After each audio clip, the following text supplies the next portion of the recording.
Well, I'm not reviewing the 1981 film. Turns out there's a few Lochness horrors around. I didn't know Ireland was known for their thriving brothels.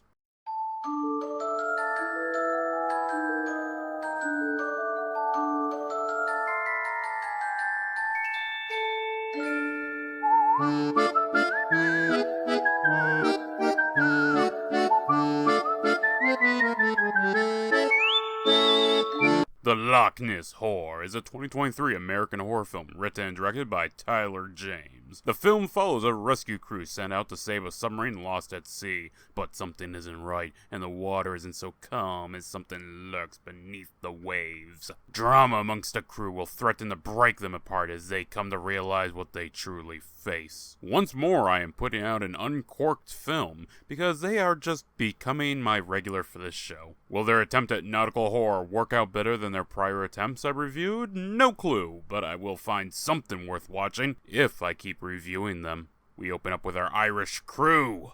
Anything? Nothing yet. Or half Irish, half Russian. Well, it seems they have found the beast. Only problem is the beast has also found them.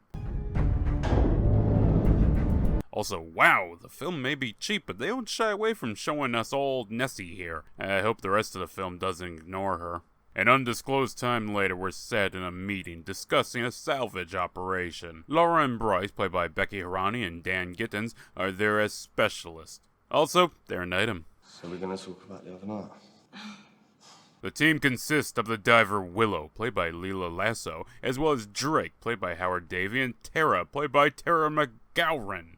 That must have been an easy name to remember. There's also these three bundles of fun. Travis, played by Matthew Bunsgard, Natalia, played by Beatrice Fletcher, and Ewan, played by Rob Kirtley. Setting out, questions abound. Drake suffers from seasickness in his old age, and Travis has some wild ASMR blasting. Oh, well, I'm sure that's nothing. Natalia over here has a handy-dandy motion tracker app.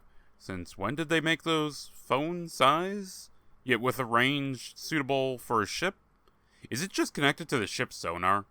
Am I really asking this many questions about an uncorked film? Also, I don't know what vessel they managed to rent for filming, but this is not a fucking salvage ship. I'm fairly certain those are guns. While retrieving a spare radio, Travis commits the ultimate sin of leaving his audio on full blast.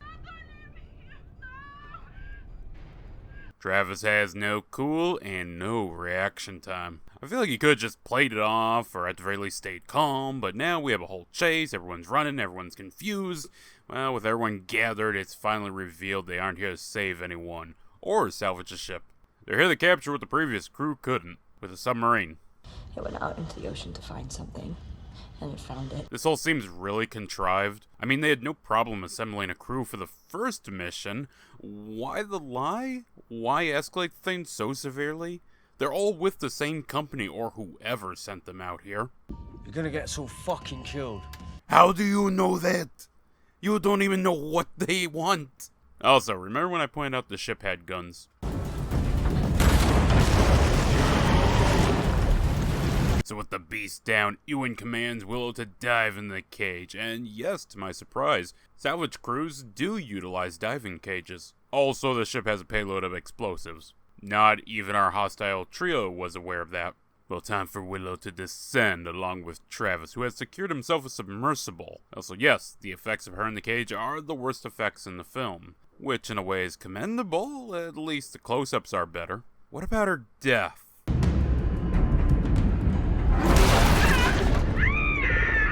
Well, it would fit right in a low-budget PS1 survival horror game, which may also be commendable. But now the beast is pissed and rises to the surface, taking a bite out of Drake and spitting upon Ewan. Damn, it's accurate. Guess old Nessie has lock on.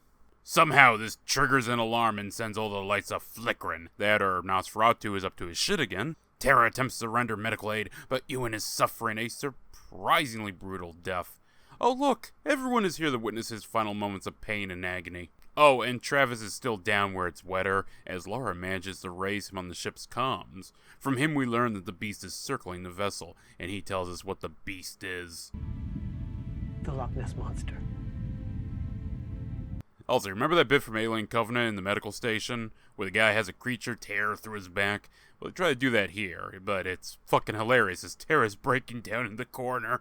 Hey, it's okay. I'm coming. So Nessie spit leads to bug creature tearing its way out of you. Look, I'm not going to think too hard about it, just like I'm not going to think too hard about how it ripped open his skin and jacket before popping out. So how's Natalia doing? Not today. Yesterday. Ah, cool, a unique film problem. So Travis here keeps remarking about Nessie chasing him and being on his tail, but when we see the CGI scene, Nessie is very clearly has a submersible in its maw. I'm assuming there's a breakdown in communication between the director of the actor and the CGI crew. Maybe it was something else, but that seems like a practical explanation. Either way, Nessie gives up and leaves him alone.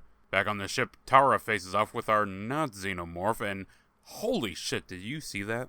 The editors somehow screwed up and ended up having frames of her on the stairs appear last minute as the CGI creature walked across the floor.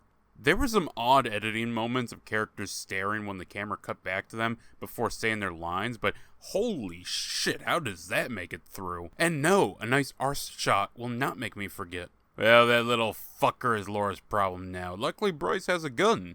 Unluckily, he doesn't use it, and Laura wants to know what's going on. It grew inside of him and it came out. Like an alien of some kind. Came from the spit that hugged his face. Also, you might think I'm reaching, but Tara goes on a whole speech about the Lochness being smart, knowing what it was doing, and how this is its means of reproduction. You know, if I was told to rip off a film for a Lochness monster movie, I'd have picked Meg. After a lot of filling in each other with information we already know, the mini creature shows up again. You know, if it gestated and grew that fast, you'd think it'd be fucking-normous, but that would be pushing the budget. Instead, let's have Bryce fight this smaller critter while the women flee. Restoring power, we see Bryce is a terrible monster hunter, as not only did he lose the beast, but it's cornered Tara. And again, with the odd as fuck editing, I swear I did not make that cut. Speaking of cuts.